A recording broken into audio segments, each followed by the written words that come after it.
Imagine waking up with no memory, millions of miles from home, only to realize you are the last hope for two civilizations. This is not just a survival story, it's a testament to the power of science and friendship.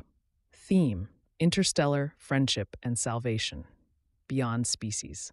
The story opens with Ryland Grace waking up from a coma, confused and weak, only to discover the mummified corpses of his crewmates next to him. Amnesiac and alone on the spaceship Hail Mary, he must use his scientific knowledge to piece together who he is and why he is there. He soon remembers the terrifying truth: Earth is freezing. A microscopic alien organism called astrophage is consuming the sun's energy, threatening to wipe out humanity. The Hail Mary mission is a desperate one-way trip to Tau Ceti, the only nearby star immune to the infection, to find a cure. Just as the isolation begins to crush him, Grace encounters the impossible: an alien starship. Inside, he meets Rocky, a five-legged, stone-carapaced engineer from the 40 Eridani system. Rocky's world faces the same doom, and he too is the sole survivor of his mission. Despite communicating only through musical chords and lacking vision as humans know it, the two form an unlikely bond, bridging the gap between species through the universal language of science. Together, they discover a predator microbe capable of destroying the astrophage. As they work to breed this cure, Grace recovers a devastating memory. He didn't volunteer. He was a coward who refused the mission, only to be drugged and dragged aboard against his will. This revelation shatters his self-image, but his actions in the present begin to define a new man. In the heart-pounding climax, Grace secures enough fuel to return to Earth, but realizes Rocky's ship is doomed without his help. Faced with the ultimate choice between his own survival and his friend's life, Grace chooses redemption. He sends the cure to Earth in a probe and turns his ship around to save Rocky. The novel ends on a poignant note. Grace lives out his days on Rocky's dark planet, Arid, working as a science teacher for alien children. He finds peace knowing that the sun shines bright again on Earth, content with the sacrifice that saved two worlds. Now, let's dive deeper into the science and ethics of this interstellar journey with NotebookLM. All right, let's talk about a sci-fi epic that's already a massive phenomenon and is about to get even bigger: Project Hail Mary. Today, we're going to break down exactly what makes this story so incredibly special and why the upcoming movie has fans absolutely buzzing. So this is where it all kicks off. Imagine it.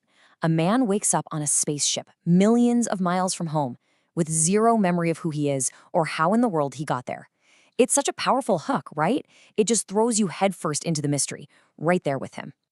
And yeah, that incredible mystery is officially coming to the big screen.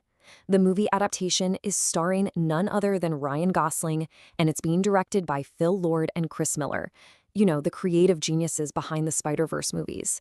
So, as you can probably guess, the hype is, well, it's huge.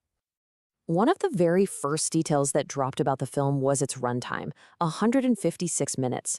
And just that number alone sparked this massive debate online among fans. Is that too long? Is it too short? Or is it going to be just right for a story that's this packed with detail? So to put that number into perspective, let's look back at the last time we got an Andy Weir movie, The Martian. That one clocked in at 141 minutes. So Project Hail Mary is getting an extra 15 minutes to tell its story. What's also really cool is that both films actually share the same Oscar-nominated screenwriter, Drew Goddard. But of course, long before there was a movie, there was the book. And it wasn't just a book, it was a total runaway bestseller from Andy Weir, the author who already proved with The Martian that hard science could be an absolute can't-put-it-down page-turner. And when I say runaway bestseller, I really mean it. The data here from Goodreads kind of speaks for itself. We're talking more than 1.1 million ratings, and a staggering 89% of readers gave it 4 or 5 stars. That is a massive, passionate fan base with some seriously high expectations for this movie. So what's the secret? Honestly, this review just nails it. The book pulls off this incredible balancing act. It's got all this meticulous, smart, scientific problem solving, and it's also a genuinely funny and heartwarming story. In a time when we get so much grim, dystopian sci-fi, the story's relentless optimism really stands out, and it's a formula that readers just absolutely fell in love with. So what is the actual mission? Well, the stakes are about as high as they can possibly get. This isn't about saving one person on a faraway planet. It's about saving all of us, all of humanity, from a catastrophe that's threatening to plunge Earth into a brand new ice age. The big threat is called astrophage, which literally means star eater. How cool is that? It's this brilliant sci-fi concept, a microscopic alien life form that is literally feeding on our sun's energy. And if it isn't stopped, well, life on Earth just goes extinct. Simple as that. And this isn't just some vague monster in the dark. Weir grounds the astrophage in some fascinating, really specific science. It stores an incredible amount of energy, it pushes itself through space with light, and it maintains a perfectly constant temperature. These details aren't just for show, they are the scientific puzzle pieces that our hero has to solve. This single exchange just perfectly captures the tone of the book. The science is serious and the stakes are absolutely apocalyptic, but it's delivered with this charming, kind of self-deprecating humor that makes even the most complicated ideas feel really accessible and, well, fun. So, beyond all the cool science, what's the real heart of this story? It's an unexpected friendship.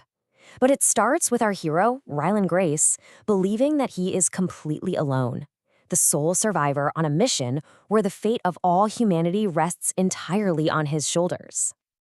And that really sets up the central question for the first part of the story, right? How can one person possibly solve an extinction-level crisis in the crushing, deafening emptiness of deep space? The whole situation just feels completely hopeless. But then comes the twist that just elevates the entire story. He finds out there's another ship out there carrying another lone survivor, an alien engineer who he nicknames Rocky. And get this, Rocky's home star is also being consumed by astrophage. You've got two different species from two different worlds facing the exact same apocalypse. And this is what makes their relationship so special. It's not about fear, it's not a conquest story, it's built on problem solving, on curiosity, and eventually this really deep friendship. This quote from Rocky just perfectly shows their humorous dynamic, and that bond becomes the emotional core of the entire story. Their partnership is made even more incredible when you think about just how different they are. They come from worlds that are fundamentally alien to one another. We're talking different gravity, different atmospheres, even different primary senses. Rocky, for instance, sees with sound. The fact that they can overcome all these massive barriers to work together is what makes their story so powerful. So when you put all of these pieces together, the high-stakes science, the humor, and this totally unforgettable friendship, you really start to see why Project Hail Mary resonates so deeply with so many people. It really is a winning formula. It takes that methodical, science-based problem-solving that made The Martian so great, but it raises the stakes to a planetary level. Then it adds in this huge layer of hopeful optimism and a truly moving friendship, creating a story that just blends all these genres together perfectly. And you can really see how the story builds on what came before. The Martian was this incredible story of one man versus nature. Project Hail Mary just expands that scope exponentially.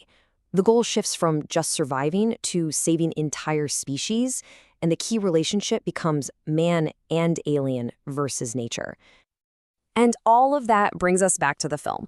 The book is dense with science, with emotion, with character development. I mean, the audiobook runs for over 16 hours. So that leaves all the fans with the biggest question of all. Can a 2.5-hour movie truly capture the scientific depth and the emotional heart that made the book a modern classic? I guess we'll all find out in 2026.